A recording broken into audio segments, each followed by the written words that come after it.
Hello, my love. We meet again Yes, we do. today to talk about the magician. And so every time when we start with a new card, a new class, we'll do a brief review of where we've been. And I want to do that by looking at the tableau. So I'll share that right away. And can I zoom in? Yes, I can. Look at that. So we talked about the Fool card last time, which is the 0 card. And the major themes there are the cosmic egg and this sort of paradox of all things / no thing. So the 0 meaning nothing or no thing, and how paradoxically within that no thing is contained everything that ever was or will be, all things. And the Hebrew letter attributed to that card, I don't remember if we actually talked about it in that particular podcast, but it's Aleph. This tiny letter right there is the Hebrew letter Aleph. It's the first letter of the Hebrew alphabet, and that letter means ox. We did And talk about we this. did talk about that. Great. Hmm. And so then, just to review, the meaning of, or the symbolic meaning or association, the reason that that first letter applies to the Fool is that the ox in ancient times was the primary tool of motive power or movement, or that energy that was used to get things done. And so that's where that association comes from. And you can sort of see those associations even going into ancient sort of religious and cultural history, where the bull or ox was worshipped as a god, and for its energy and its fertility and all of that. So we went from this realm of no thing, the cosmic egg, all thing, and what the Fool represents there, which is also the non-binary realm of pure idea. Remember, this is a non-gendered being. And then something happens, or at least we perceive that something happens in consciousness, where the one thing, the no thing, steps off of this high perch removed from earth and comes down into manifestation, let's say, to use an expression. So there's a movement of consciousness that happens. And the mode of consciousness up here, or the term ascribed to the type of consciousness, is super consciousness up here with the Fool, which is to say it's that aspect of consciousness that is really beyond our ability to comprehend and grasp. And again, the name of the card sort of indicates the futility of attempting to even grasp super consciousness. It's a foolish endeavor to attempt to really understand intellectually what that means. We can just understand it to mean that aspect of self, or that aspect of consciousness, which is beyond our capacity to grasp and understand. Okay. And so once the Fool has stepped off and something happens, so instead of no thing / all things, we now have something. We have the magician and the number 1. So once we've started counting, now there's a number 1, there's an actual thing, there's an object, there's something instead of no thing, something specific. So now we're looking at the magician in more detail. And so let me just sort of run through some of the highlights of what we're going to talk about and what some of the associations are here. So the letter associated with this card, with the magician, is the second letter in the Hebrew alphabet, Bet or Beth. The pronunciation depends on the usage. It's in Hebrew what they call a double letter. So its pronunciation can change depending on usage. So there's this Hebrew letter Beth, which means house. Okay. It's card number 1, which again points to the fact that there is something now. as opposed to in the Fool card, we had this weird paradox that's impossible to grasp of the sort of combination of no thing and all things. Well, here we have something specific, okay? And we could say that the specific thing that we have is going to have some associations with this idea of house and the Hebrew letter Beth. And some of the themes and ideas associated with this card are self-consciousness, the mind and or intellect, human personality and ego, which is to say the concept of personification, the actual making of a person. And we could also say that this first principle here, this first creative principle, symbolically, allegorically in the Bible, this is Adam. Adam is the first man, the first creative principle out of which Eve is then created. Some other associations here are the idea of concentration or attention or initiation, the beginning. Anytime you begin counting things, you start with the number 1. That's the beginning or the initiation. There are relationships with the god Mercury. The Roman god is Mercury. The Greek god is Hermes. And that god was a messenger god. So I already have a question. Okay. I'm curious about the letter at the bottom right-hand corner of the card that you said was Beth or Beth, and it means house. Yes. What does house have to do with magician? Okay, so great question. Because it gets to really the essence of what I think this card is trying to show us, which is that the human personality is really a structure or container or house for the presence of God.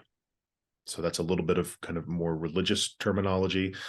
If we use more metaphysical terminology, we would say that the Fool card, which again is a depiction of super consciousness.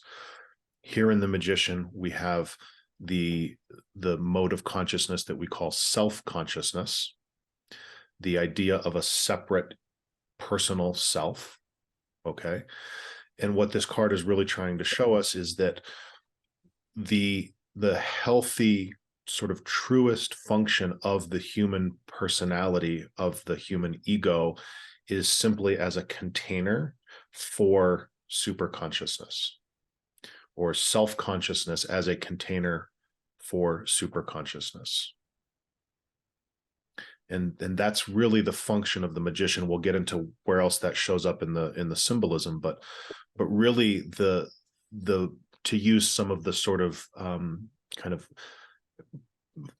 flowery and alchemical terminology and symbolism, the adept magician, the skilled magician who really knows his or her craft, what that means psychologically is to know that really all there is to the human personality and sense of separate self is the presence of super consciousness or God indwelling in that container and sort of functioning from there.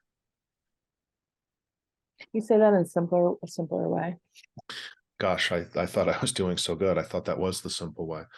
I mean, it is simple to me, but Probably the simplest way that I can say this is that at least what this card is showing us and intending to convey and teach is that all there is to self-consciousness, this idea of a separate self, is the one self, the Fool, simply dwelling in a particular form for a while. So if we look at the Fool card, go back and look at that, that's the Fool. That Fool is homeless, right?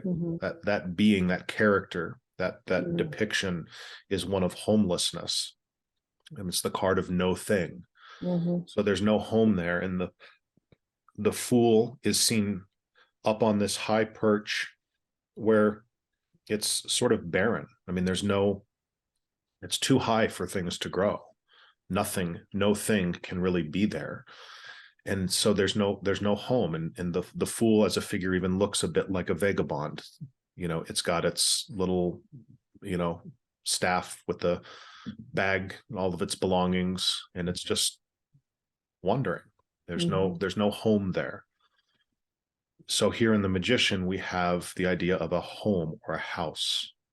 It's a place for the fool to dwell and do work, essentially, do something.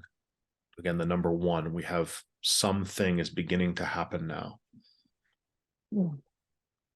I'm thinking about the ego as the walls of the house,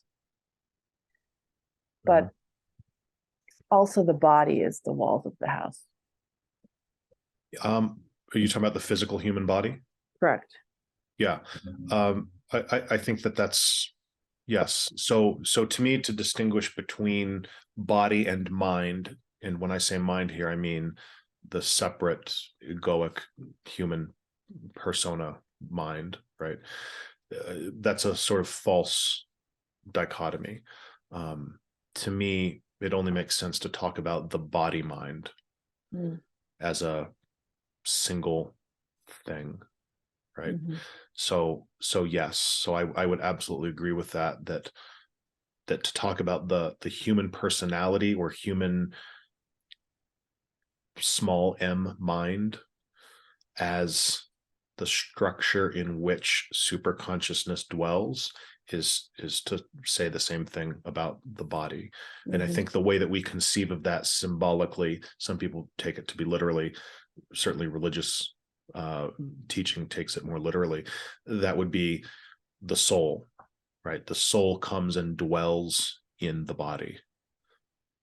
It's a little bit of there's some problems with that with respect to non-duality, but it's a perfectly fine way of conceiving of it, that if we think about the fool as the soul, like we talked about actually in that episode, if you think about the fool as the soul disembodied, then Bet or house is the body place in which the soul descends and comes to dwell.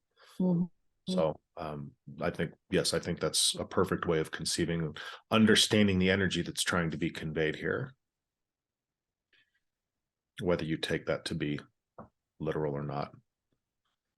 Right. Okay. Yeah. So let's go back to the card. You said that the flowers overhead form an arbor, which is kind of indicative of at least a ceiling. Yes. And but all there is to an arbor is nature. And so that's an important distinguishing feature here. And there's a reason why it's an arbor and not, say, a cottage, because there's something about, a cottage that would convey artificial construction, so to speak, right? The hands of a human being sort of artificially taking and creating something that doesn't really exist in nature per se, right? And that's not what the card is conveying to us here. The card is conveying to us here that this house, the body mind, the separate body mind, and the egoic structure that is the sort of foundation of the separate self human experience is something that is natural. It's something that just exists because we don't ask, well, where does it come from, any more than we would ask, well, where do flowers come from, or where does grass come from, or why is there an ocean? We just sort of understand that to be, well, this is just sort of what nature looks like. It's just how it is. Okay, so I feel like that's settled me on why it's house. I get it now. Can we talk about this magician's outfit? Sure. Is there anything in particular that your eye is drawn to, or should we just Well, kind of go through the whole thing here. It looks like he's wearing a, white robe. Hmm. Um, I know historically the way these cards were painted in the beginning, this person was more like a street magician, but this particular magician looks like priestly. Yes. Good observation. There is an association here with priesthood, although I think most people listening are going to connect that with religious priesthood. That's definitely not what it's trying to convey.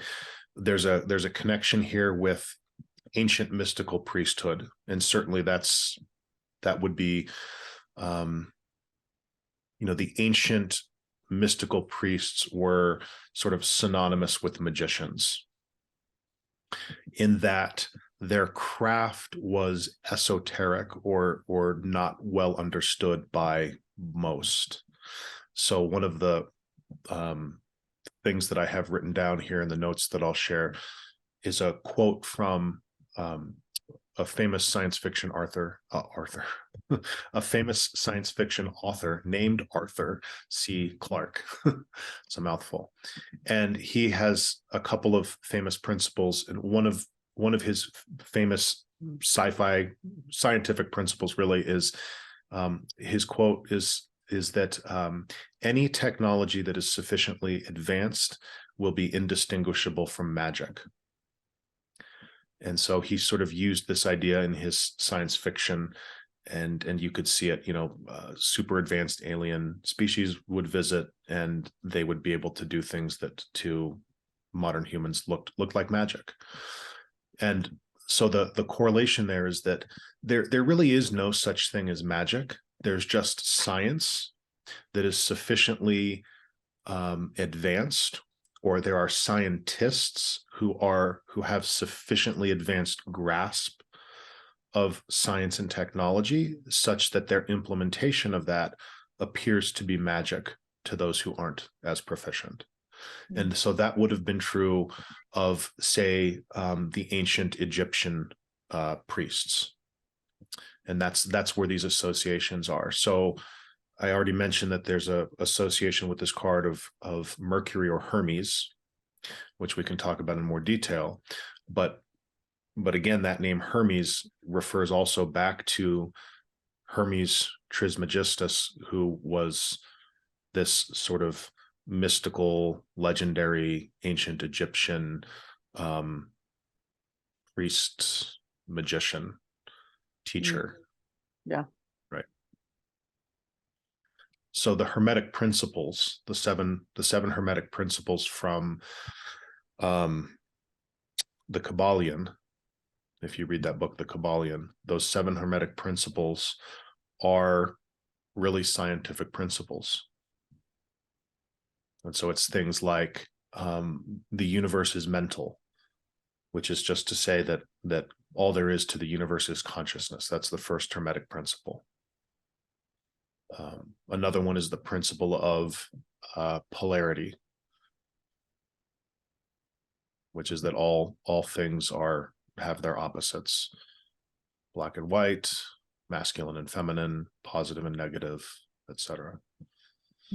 So yes, this magician appears to be dressed like a priest because essentially he is, but he's not a religious priest. He is a priest in the ancient sense of one who had such a sufficient understanding of the science of consciousness that he or she could perform, what would be called miracles, essentially.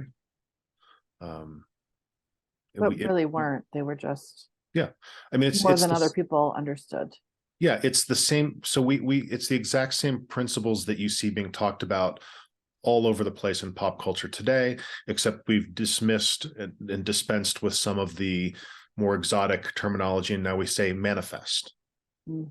This magician is a manifester, a master manifester. This is the principle of manifestation is what's being depicted here. But when we talk about it in pop culture and somebody says, oh, I manifested this, and their friends nod and go, oh, that's great, well done, right? Nobody is confused about what they mean. Nobody thinks that they're into dark arts or black magic or that they're crazy. There's just sort of this Some people implicit, do. well, some people do, yeah. Depends on how religious, you are. Yeah, that's true. That is true. Yeah. But it's become part of the common vernacular, this Sure. understanding of manifestation. And certainly I think we see this in people where they appear to be magical or masters of manifestation, and other people admire them for this seemingly magical ability to just sort of decide they're going to do something or build a business or create something or make money or whatever it is that they want to do, or run a triathlon when they've never done that before, and they're able to concentrate and put their attention on the task at hand, and then that dream becomes a reality, so to speak. And there are, again, I think we all know people who just seem to be excellent at that. And there's an admiration, I think, there for people who have this ability to conjure, to seemingly create some end result out of nothing in a way that other people aren't really capable of doing. Right. Why do you think that some people can do that? Well, I don't know how satisfactory an answer this would be. It might be begging the question, but I would say because those people have a mastery of the principles that are being depicted here in this card, whether they know this card or not, and whether they're even conscious of what that mastery is and have words for it. Sort of by definition, essentially, people who are good at that are somehow in alignment with the principles that are being conveyed in this card. There was, do you remember 20 years ago how popular the book The Secret became? Yeah, it's so it was really popular 20 years ago as a book. I think they even made a movie out of it. And then there's a whole sort of subculture. There's forums, and I think that's actually where a lot of this manifestation talk kind of originated, in at least in the last 20 years or so. And yeah, the book is really prone to misunderstanding, misuse, and it's really sort of an oversimplification. But essentially, it's this card. That book, The Secret, is talking about this card and all of the principles on display here. The problem, I think, with the book is that it sort of says, that's it. This is the secret to life. Whereas in tarot, we would look at the entire tableau and say, well, this is just the first numbered card of 21 numbered cards, or the second card of 22 cards. There's a lot more going on here than just the secret. But so I think people sort of overemphasize manifestation and sort of make their whole lives about that, and you're really missing a lot of what else is going on in life. But nonetheless, what's being discussed in The Secret is this principle of focus, attention, concentration. So taking it back here to his outfit that you were asking about, his attire, this red robe, red is the color of activity. It's associated with Mars energy, life force, passion, desire, action, movement. These are all sort of, quote, Mars energy principles to relate it to the zodiac. And that's the predominant color here. Yes, he's got the white robe on underneath, but the eye is drawn to the red. I mean, this is really what's going on in this card is focused action or focused activity. And so people who, I think, excel at, quote unquote, manifestation, whether they know these principles overtly or not, they have somehow mastered this understanding within themselves of focusing their attention, using their willpower, and taking action or initiating action to bring about some result. And all of that is absolutely 100% what is being depicted here. So that red robe also, and the roses, um, Mhm. also red, Yep. relating to Mars, relating to passion, also desire. Yeah, so red is the color of Mars, and the rose is also a reference to Venus. And so we have the essential sort of masculine and feminine principles there combined into one symbol, the red rose. Mm. Um, but yes, the roses do symbolize really passion and desire. So the Mars energy, the red of the robe is a more kind of maybe, I don't want to say sterile because that's definitely not the right word, clinical, I guess. More sort of purely masculine principle of action, of doing. Hmm. But you can have action and doing that isn't really a product of passion and desire. You can have busyness, right? That's not what the roses are conveying. The roses are conveying this combination of this action and movement with desire. There's an emotionality there, a more feminine, energetic component to that.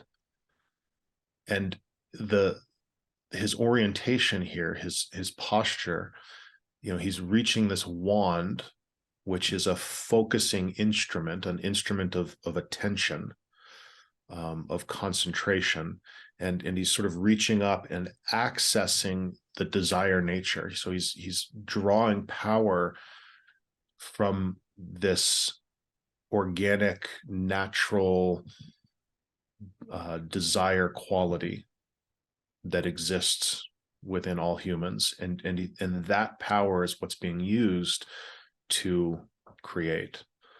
Okay, time out. Okay. So here's a good thing to ask at this point. Mm-hmm. In a lot of traditions and a lot of places in the world, desire is wrong. You're not supposed to desire anything, Yeah. especially if you're on a spiritual path. Yep. You have to let go of your desires because Mm-hmm. they're of the body and are sinful or harmful or whatever. Sure. So let's talk about how to be with that. Great. Like, how are you supposed to make shit if you don't want to make anything and you have no desires at all? Okay, great. I think I love this particular philosophical conversation. First, first, let's just throw it out there. Any teaching that makes the body or desire as a whole bad is Mm, wrong. It is a misunderstanding. It is a distortion. There's shadow quality to it. It's not. inhumane. What's that? It's, to me, it's inhumane. I love that word. Hmm. Inhumane, as in not human, Hmm. not natural, not organic. Right. 100% again consistent with what is being depicted and taught here to us through this symbolism. This symbolism is saying to us that desire is natural. It is a part of nature. It is organic, and more than that, it is in fact it is interwoven and inextricable with the house concept, Mm, with this structure, with the sort of egoic structure, or the sense of a separate I, and the use of will.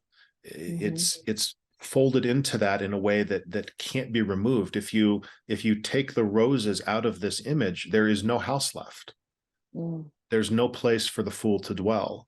So mm, desire is a 100% natural and organic aspect of being human. And to say otherwise is inhumane. I totally agree. I love that usage. mm. Um, Now,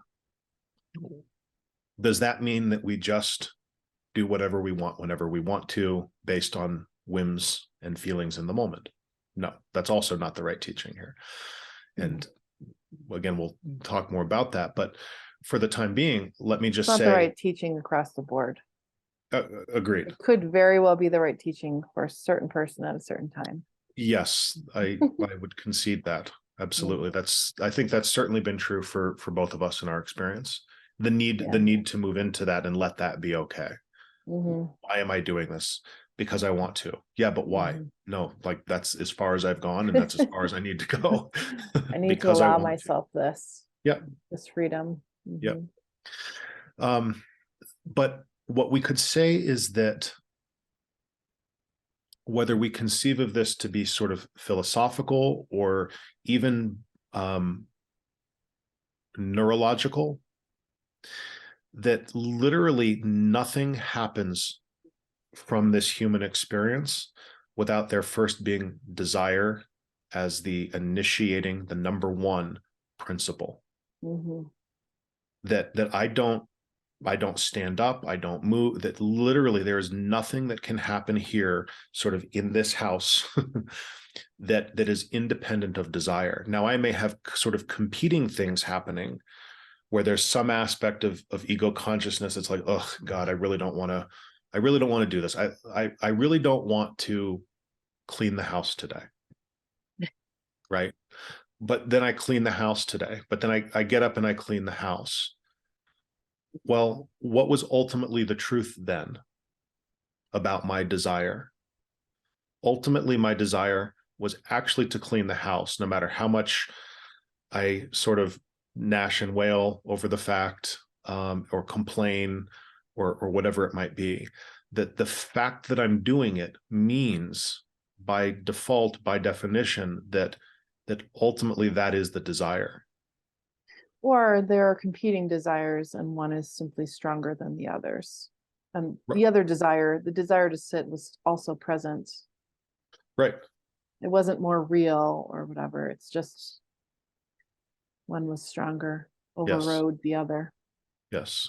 But ultimately then that is the greatest desire. Yes, that's what's ultimately being sort of plugged into. That's what's, we've reached up with our wand, and that's the thing that is being manifested, is the movement into activity to clean the house, even if there are other competing desires at play.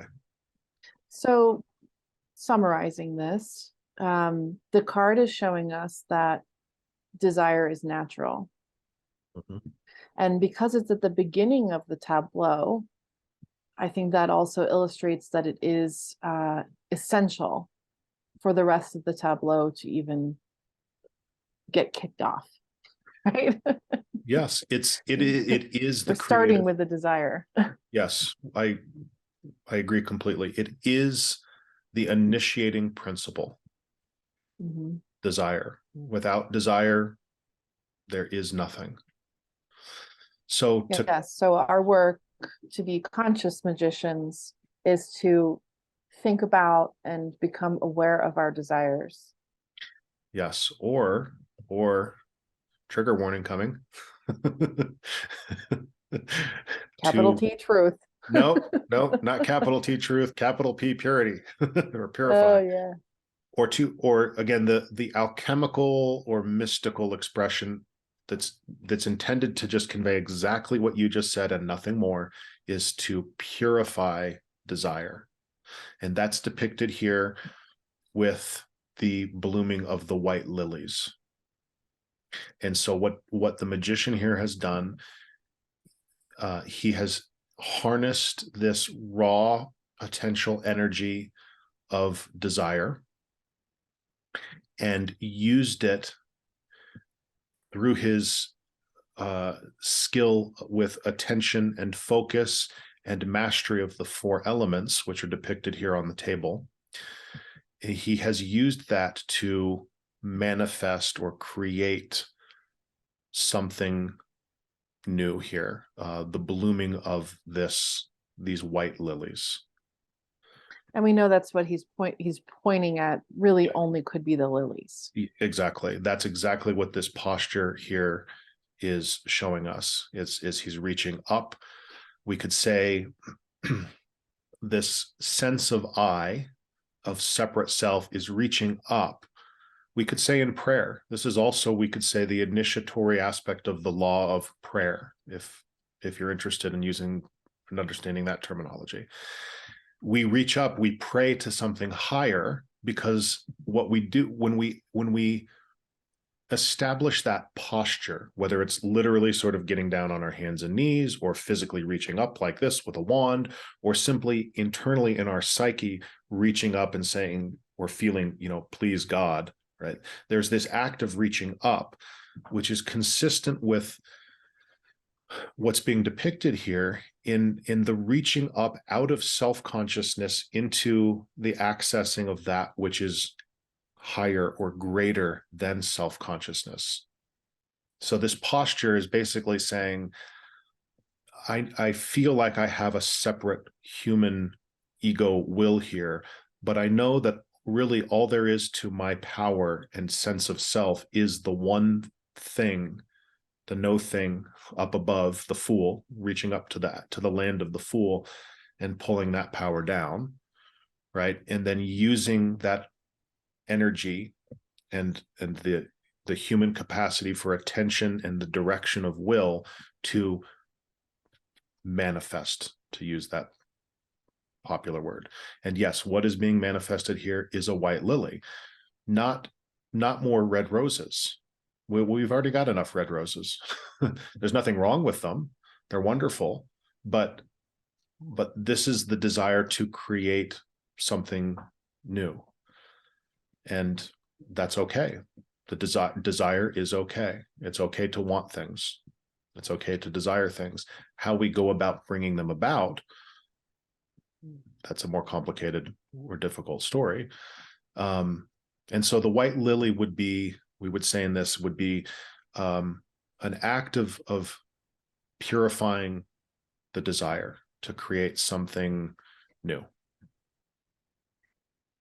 I can get on board with the use of purify in this scenario, because to me it's to make, I'm using the definition in my head of making clear, which Wonderful. I love is the that. similar or simile metaphor, I don't know, with like becoming aware. Mm-hmm. Making clear, becoming aware, purify. Great. So I have a couple of thoughts. Mm-hmm. My first thought would be, as I look at this magician with his hands in the air, I would repaint this. Oh, would you? I would. Do tell. Because so one of the beefs I have with spirituality is that we're always pointing to something outside of us or above us hierarchically. Yeah. And I don't think that, to me, is not an accurate representation of my theology, I guess. So how I would repaint this person is I would make them non-binary. Well, I don't know. I have to ask you a question about the male gender of this card. I would have the magician either with his hand, the wand hand, like on the heart and then pointing down to make a lily, or I would have the wand pointing at this red rose and then the other hand pointing at the lily. Because to me, the red rose is also symbolic of love, of the heart. Agreed. And so an origin that's kind of random. Well, Yeah, maybe it could be not better really depicted, random, but you know what I mean. But what you're describing is actually what is being intended here.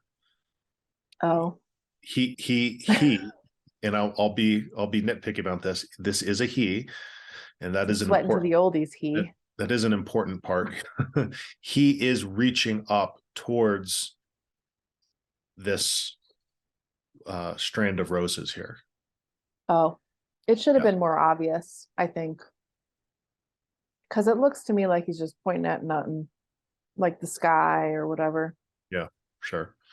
No, it isn't. So It isn't. that's nice. That's like you're pointing at your own nature rather than a sky god. Right. Yes, I'm with you on that, and I think that that's probably a really important thing for people to understand within themselves. The points that you're making here. However, what the cards are conveying. Remember, there is no religiosity in these cards. So any religiosity that seems to be present here is stuff that we're bringing in and laying over it. So when this figure reaches up to access the realm of the fool, again, the function of this card is the intelligence of transparency. The magician knows himself to simply be a transparent structure in which is dwelling the energy of God, of the Fool, of the one, of the all thing, no thing. So the skilled and well-trained magician knows that there's no difference, that when he reaches up to the realm above, that is the same thing as reaching in to the heart. Whether he's reaching up to the roses above or into his own red heart, there's really no difference. And the wise magician understands that. Yeah. So what's getting overlaid for me, and I didn't even grow up in this church, but is the Catholic religion. And in every ritual, this is a depiction of a ritual. Yes, In for sure.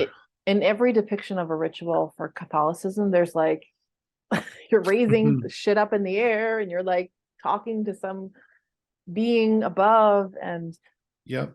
and so, good. We're all going to be wise magicians and understand this is a self-contained card. There is no pointing outside of oneself. No, the whole tableau is self-contained. Remember, we talked, yes, 100% agree that we talked about in the Fool card that everything that comes after is all dwelling within the Fool. There is only the Fool.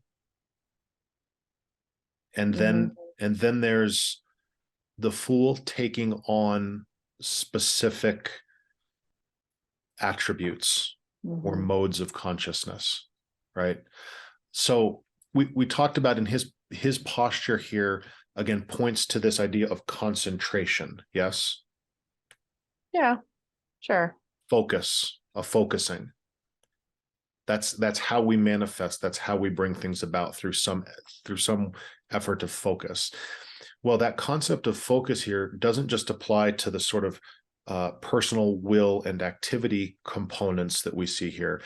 It also is pointing towards what is happening in consciousness as a whole with respect to the Fool, all of consciousness undiluted, so to speak, in its entirety, being distilled or focused or concentrated into something specific.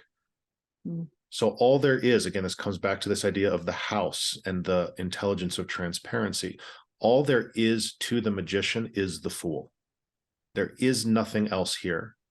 But it's the Fool that has been focused into some specific thing. Okay. And there's an important element of the symbolism here that suggests what happens with that, and that's the magician's dark hair. Black and darkness in these cards is suggestive of ignorance. Excuse me. So black is suggestive of ignorance. And what that means is that part of what it means to be the magician is to be in ignorance. Now that ignorance here is limited. It's being held back by the headband. So the ignorance isn't all consuming. He doesn't have hair flowing all over and getting in the way. It's sort of being held out of the way. But nonetheless, there is some aspect of ignorance that's being depicted here, in the same way that if you have a really diffuse light in a room, right, that is allowing you to see the whole room, and you take that light and you focus it into a beam, then whatever is at the end of that beam is going to be more visible. You're going to see whatever there is at the end of that beam better through the act of the focusing of light. But because you've taken that light and focused it into a beam, now everything else that's not in the beam, we are less aware of. So literally by the act of focusing, we are creating ignorance. It's just the mechanics of duality. Let's make it a little bit less esoteric and more practical. If you are really focused on reading a book, then you are ignorant of really anything else that's going on in the home outside of the context of the book.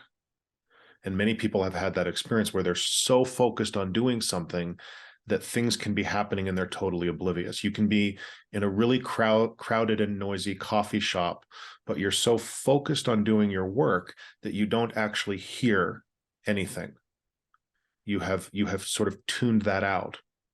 And by definition, that means you have become ignorant of those things through your active focus. What is the point of like depicting this in the card? Like, what is the benefit of this teaching? um, uh, understanding reality. I don't not, understanding the nature of God. I don't really know how to answer that. It's just what is. I don't I know how to. feel like they really went out of their way to like make a very strange looking hair with this headband that's placed over the third eye. That's right. It is absolutely placed. It's placed over the third eye. That's a part of this. There's a loss of vision, a loss of awareness that comes with the concentration or the focusing of consciousness. This we could say this aspect of consciousness is not fully aware in the way that the fool is. There's a limitation here. There's an ignorance. It's an unavoidable consequence of the mechanics of reality that when you take the all thing, no thing, and make something out of it, that there is a loss of awareness. And how do we know this to be true? Well, this is the card of self-consciousness. This is the card of the human ego and personality. Are we all completely aware of everything happening in creation? Of course not. There's a level of ignorance at play, even for the adept, the highly skilled, well-trained magician who understands the nature of reality, knows how to manifest and knows what all of the mechanics are at play, and is such a master of this technology that he or she can do things that appear magical to others. Even with all of that, there's a degree of ignorance. We do not know all things. Because I'm me, because I'm this perspective of self-consciousness, I don't know what's going on in your head right now. You could take a good guess, I can probably. take a guess, but I don't know it firsthand, right? So there's just an ignorance. There's a not knowing that comes about as a natural consequence of the focusing of consciousness or light or attention. So This is not a multitasker. sure, he's focused, and He's what he's focused. creating is beauty. Right. Okay. Let's talk about why this guy's a guy. Why is it a guy? Okay. Why can't girls be magicians? Well, those aren't the same questions. Girls, Okay, proceed with the first. girls or women. It's not just that women can be magicians. Women are magicians. We are all magicians at all times. It's whether or not we've had a haircut recently, really, to use the symbolism, or whether or not we're sleeping, we've fallen asleep in the brambles here. Why can't this card be depicted as a woman? I mean, that's really what I'm asking. Yeah, no, I know that I'm coming to that, but I want to convey that this isn't something that you can be or not be. This is. It's like when you ask me, like, well, what's the benefit of that? Like, this is just what is. This is anybody I'll who circle has. back to that question. Why ask that later? Okay, but anybody who has, any human being that has a functioning sense of I, this is it. This is the picture of that. Mm-hmm. So you are a magician. It's not whether you're a magician or not. It's whether you're conscious of being a magician. It's whether you've decided to actively pick up the training and take part in it. It's how skilled you are. It's what you use your magicianship for, right? All of those things are questions, but whether or not one is a magician is not a question. right? Okay. Mhm. So why is it masculine? Because there's something about the masculine principle or masculine energy that is associated with initiation, with beginnings and with activity, the beginning of activity. Now, the common thing here is for people to get into their gender identification and try to map it onto this and feel either a resonance or a lack of resonance with the particular gender of the card. Those are, again, kind of like the religiosity. Those are misconceptions that we're bringing to this. These aren't things that actually live here in the cards, so to speak. Because all human beings, women and men equally, have this principle operating in their psyche Mhm. and have just as much access to this. So this isn't a picture of what's true for men versus women. This is true for all of us. And within all men and women, when we're in balance within our psyche and within our neurology, there is ideally some equal and balanced access to what we call the masculine and feminine principles. And the masculine principle is activity, movement, direction, initiation, etc. The feminine principle, which we see, let me pull up the tableau. I'll do another screen share here.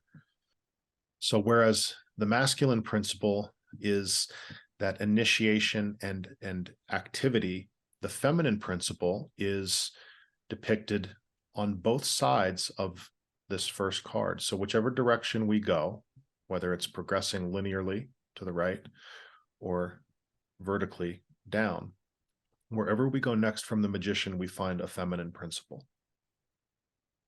And the feminine principle is one of receptivity. And this is mirrored, and again, I didn't decide this. It's mirrored in our biology. The act of sexual intercourse, which is necessary to create new life, to manifest, it starts with the active male principle. And here in the magician, we talked about this wand. That's a phallic symbol, and that's not an accident, because the phallus is the initiator of the creative principle, and it's an active penetrating principle. And then the feminine principle is the creative receptive principle. So the feminine principle receives the impressions or suggestions of the masculine principle and uses it to create. And we'll talk about that over the course of the next couple cards.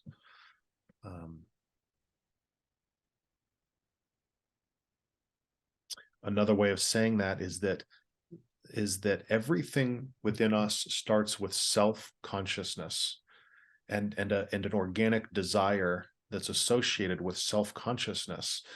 And the act of creation that actually takes place here, right here, we don't see it all. We just see the intent and the focus and concentration and the creation of the blooming white lilies. What's actually taking place here, when we spell it out in more detail, is that this self-conscious principle communicates something to the subconscious principle, which is then responsible for bringing about, the Empress will talk about, she's pregnant, bringing about the new life. So the feminine principle is what actually gives birth, but the masculine principle is that which initiates the conception. Mm-hmm. So it just sort of, it's there in our biology. The symbolic corollary is that all movement and creation begin with activity and this masculine principle. Mm-hmm. I like to think critically about this stuff because so much of what we've learned about what is feminine and what is masculine Mhm. is parroted information. Like one person hears it and then another person hears it. You see the memes about it on Facebook and Instagram and getting in touch with your inner masculine or feminine and all that. Mhm. Um, it's interesting to me that in this image of the magician, um, he is in a body, Mhm.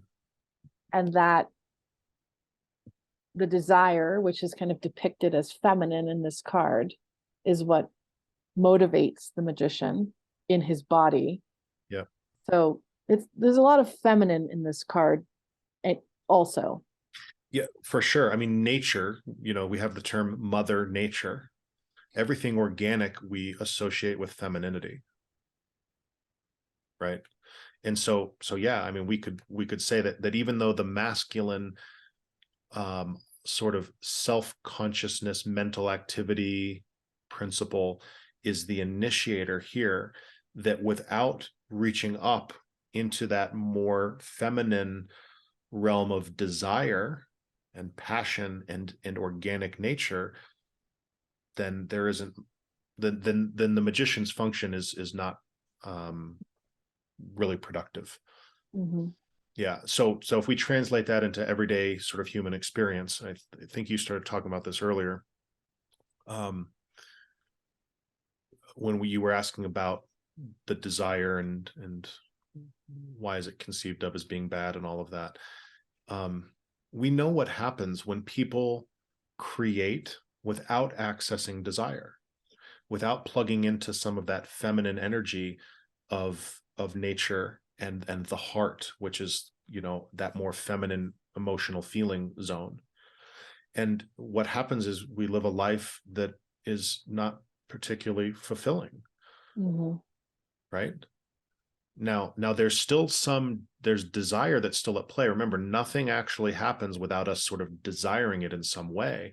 But if we're not really playing along, if we're not conscious of that, and if we're not really giving ourselves permission to work with that desire nature authentically, then we end up creating a life that isn't pleasing. Monotonous. It's yeah, or it's full of suffering. Mm. It's the cliche example of the person who hates their job but continues to do it go to it every day and not take any initiatory action to change things, is Mm-hmm. just sort of going through the motions.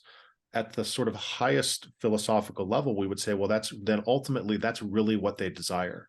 Mm-hmm. If they didn't really desire to do that, they wouldn't do that. They would do something else. Mm-hmm. Except Yeah. they're not conscious of their desires, or theirs or their that desire that causes them to get up and go to the same job they hate every day hasn't been explored, and there isn't an understanding that actually it's based on a desire to sort of play it safe. Mm-hmm. It's like, well, I hate this job, but at least it pays me dependable money and I'm not going to get fired. Mm-hmm. um, or it's based in things that were imprinted into them from their parents. It's like, here's what responsible adults do, and this is what we taught you to be and do. um, don't be an artist, be a doctor, because that's the smart thing to do. um, so ultimately it's still their desire that is driving things, but they're not engaged in this purification process. There's no white lilies there. Mm-hmm. They're not really consciously choosing where to focus and what to create, because there's an unwillingness to really sort of plug in.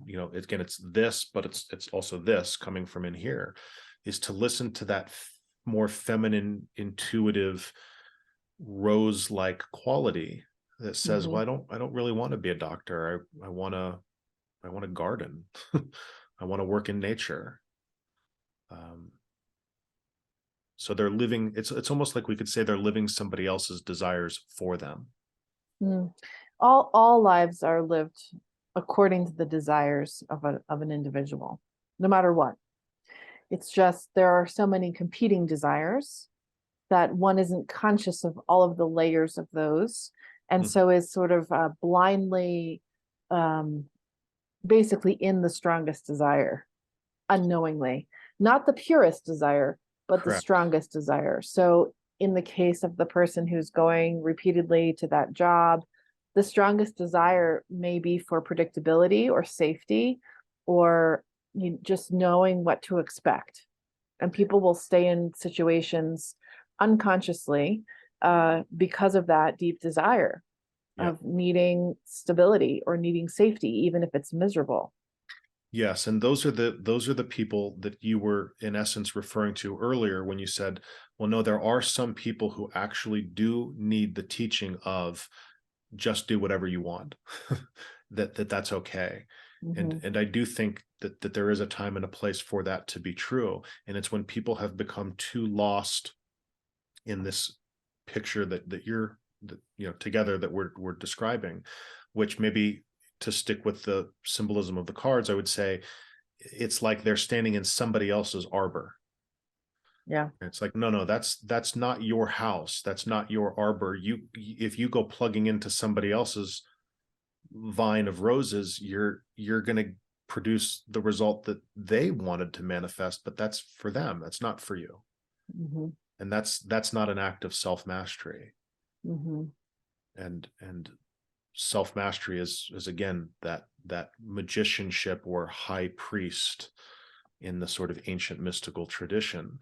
And it goes hand in hand with this idea of transparency, where we aren't colored by those external influences. The only coloring that shows up in this house of individual personality is the natural coloring of super consciousness, God, the fool, as it moves through us and takes on whatever colors it happens to take on.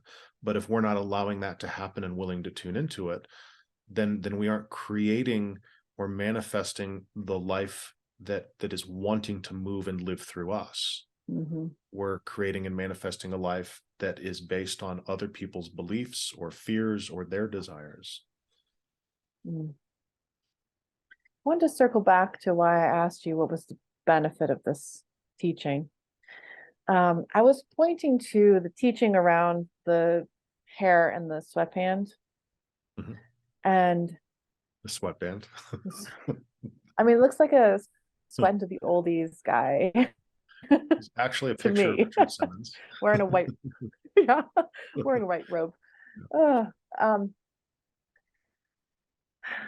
so I have a dislike of when I felt similar energy to this, which is that of, if you're in form, you are inherently ignorant, and like there's nothing you can do about it.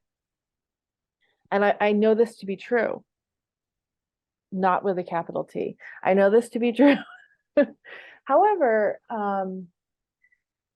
what happens when people swallow that teaching is that they decide, I won't make choices. I won't be ignorant. I won't focus on one thing or another. I will try to remain as open and disconnected as possible. You see where I'm going? What do you mean open and disconnected? uh, not focusing, not consciously creating in their lives. They can't help but do it.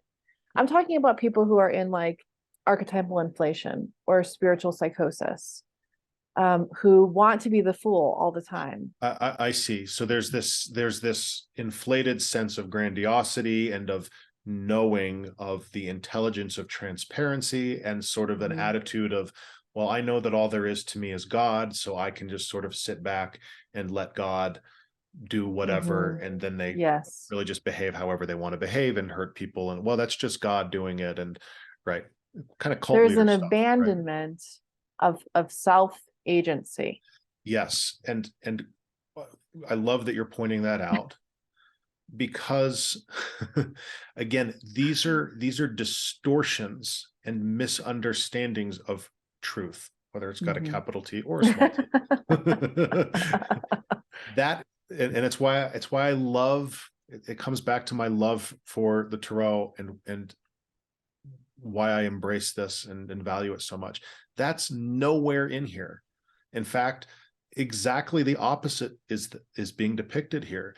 This is fundamentally an act of self-agency. What is happening in this Mhm. card? That's the entire point of this.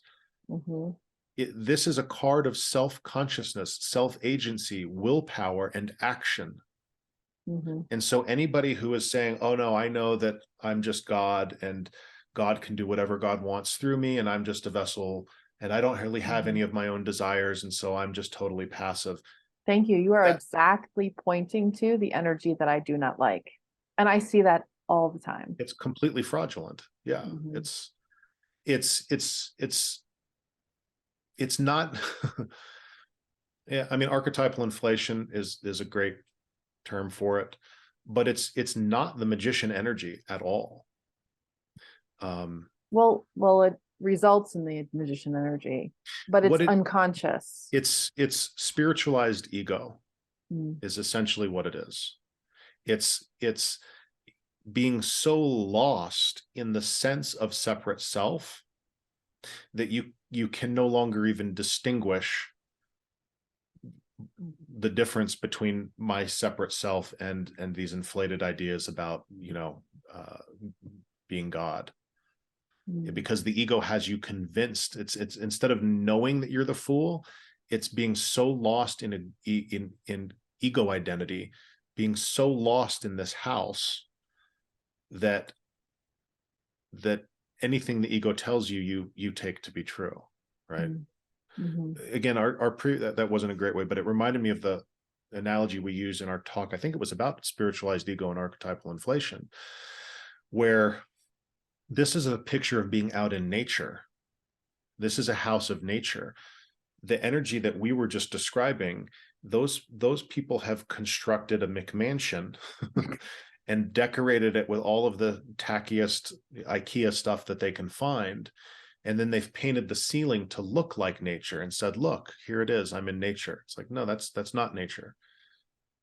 This is a picture of nature. And the natural state of the house of the body mind is one of transparency. And that means that I think that what that means in terms of our work, our spiritual path, whatever terminology you want to use, is it means coming to understand where we have become lost and identified with the ego, and where that has colored our perceptions, and where it's interfering with what should be the transparent movement here of consciousness through our separate self perspective. Mm. I don't know how much sense that made. It was good. Yeah, I'm really just thinking about how in spiritual communities, how ignorance is understood energetically, how people absorb and relate to that word and that concept, and the rejection that people have of the natural, like the magician is natural. It's happening whether you like it or not. Yeah. So, okay. I see more of what you're pointing to now. So another way that this shows up is people who insist that they have no ego, Correct. or they've transcended their ego. Mm-hmm. And if we go back to the tableau and look at that, if you remove the magician card, if you remove the masculine principle of self-agency and action, then your only two options for starting are the feminine principle, which is that passivity that you were describing. Mm-hmm. But that's not the right usage of an understanding of the feminine principle. It's a distortion. It's a bastardization of it. Everything is starting with self-agency. Mm-hmm. It's whether or not we understand that all there is to self-agency is the fool. But we don't then abandon the self-agency. Mm-hmm. The self-agency is required always. You got to take your magician all along with you Yeah. And so through the people who tableau. people who say, oh no, I have no ego, I have no self-agency, I just let God do everything through me, there is no me. You could technically say that and be super advanced and enlightened, but you would still watch that person exercising self-agency or the appearance of self-agency. Sure. Right? Just by saying the words. That's right. So anybody who is insisting that is actually the magician with the overgrown locks of ignorance. Like they're in the now the dark hair is now falling down over their eyes and blinding them. There is no sweatband. Yeah, right. Yeah, there's nothing holding back. It's not enlightenment, it's ignorance with nothing holding it back. If you think that to be in the world looks like not having any agency. Yeah, it's really harmful. It's disempowering. Yeah. All right. Well, I feel very satisfied. Yeah, I just want to point out one or two other quick things. You were talking about, just to finish the attire here, underneath the red robe of activity is this white garment of purity, innocence, the natural state of no thing. There is no color here. That's the same undergarment as the fool. So it's showing us that the essence of the fool is really what's most fundamental here, but then there's something that's sort of placed over that to take action.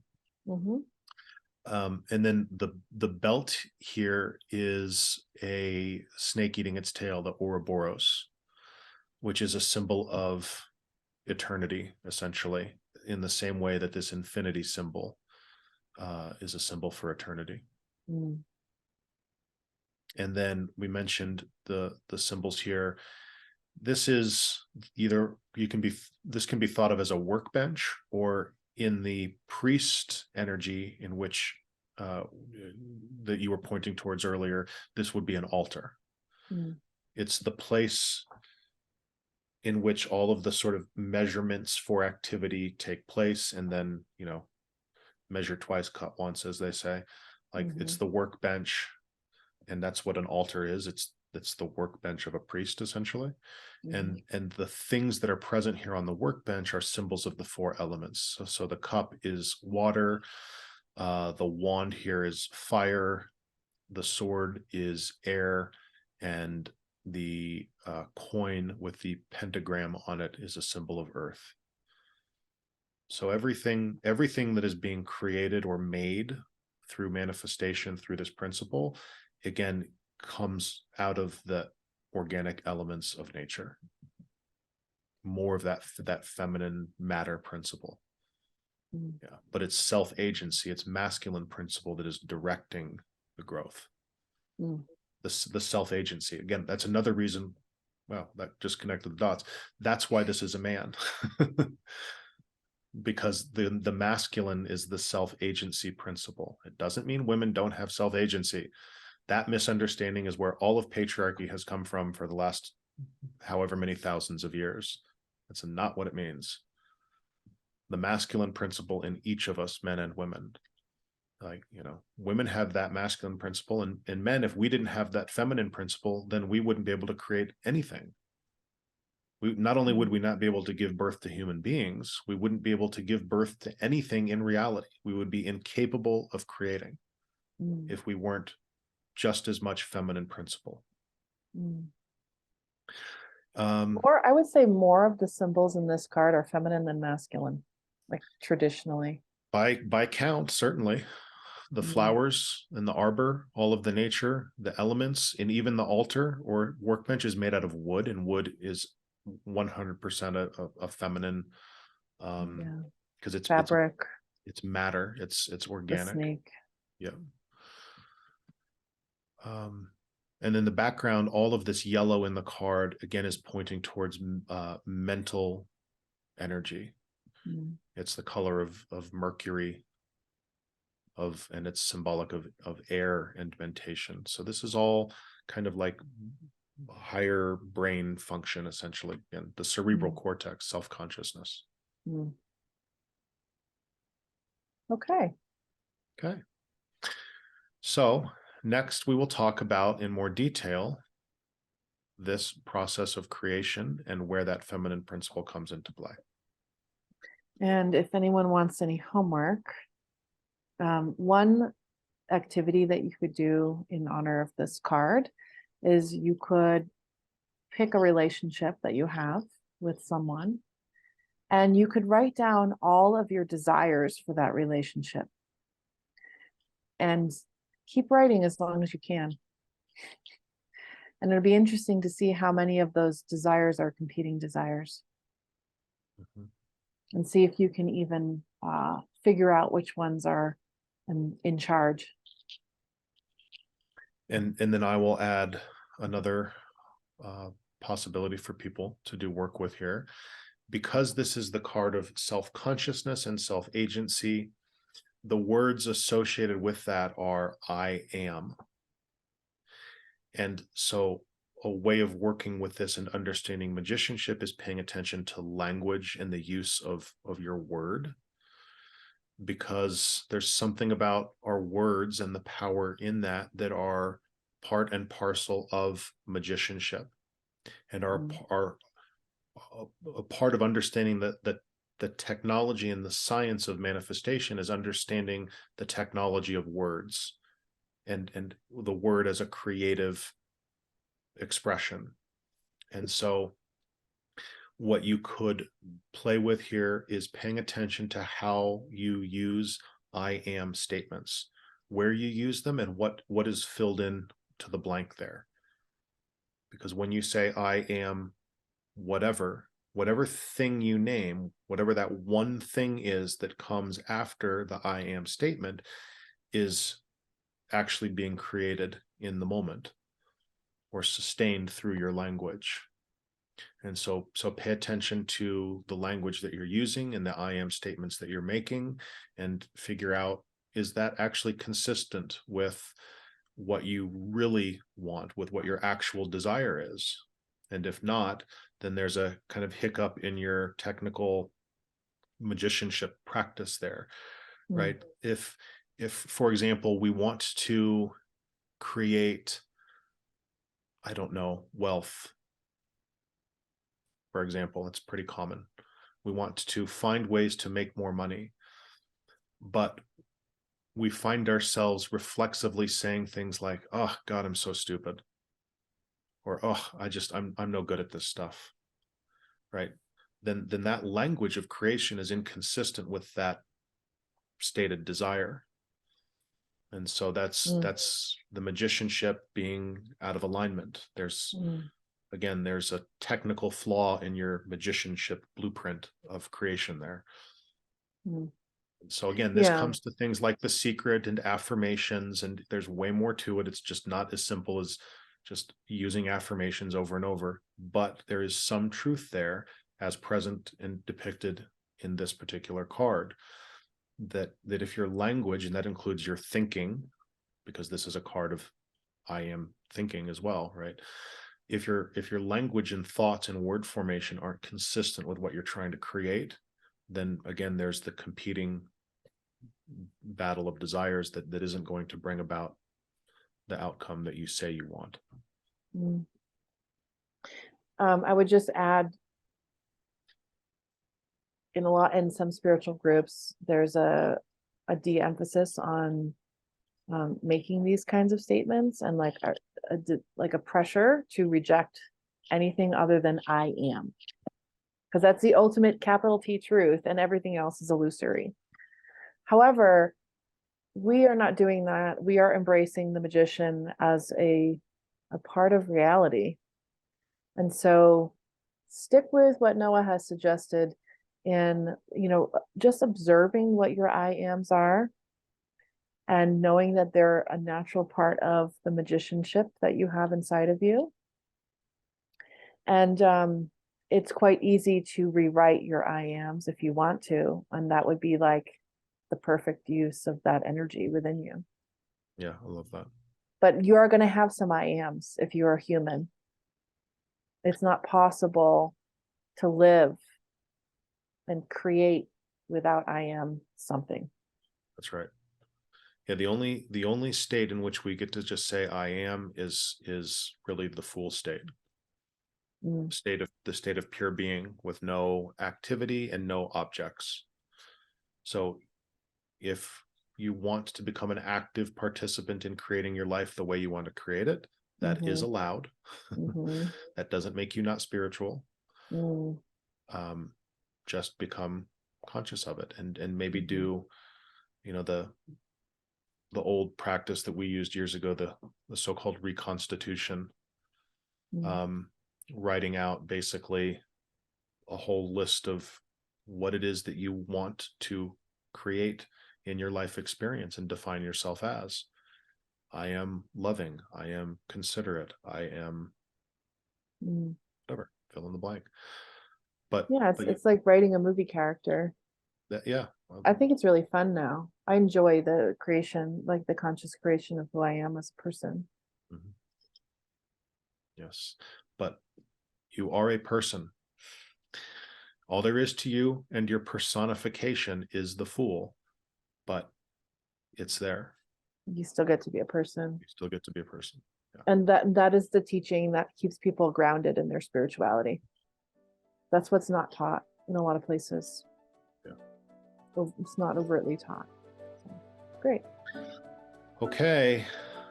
I will see you next time, my love. Yes, can't wait.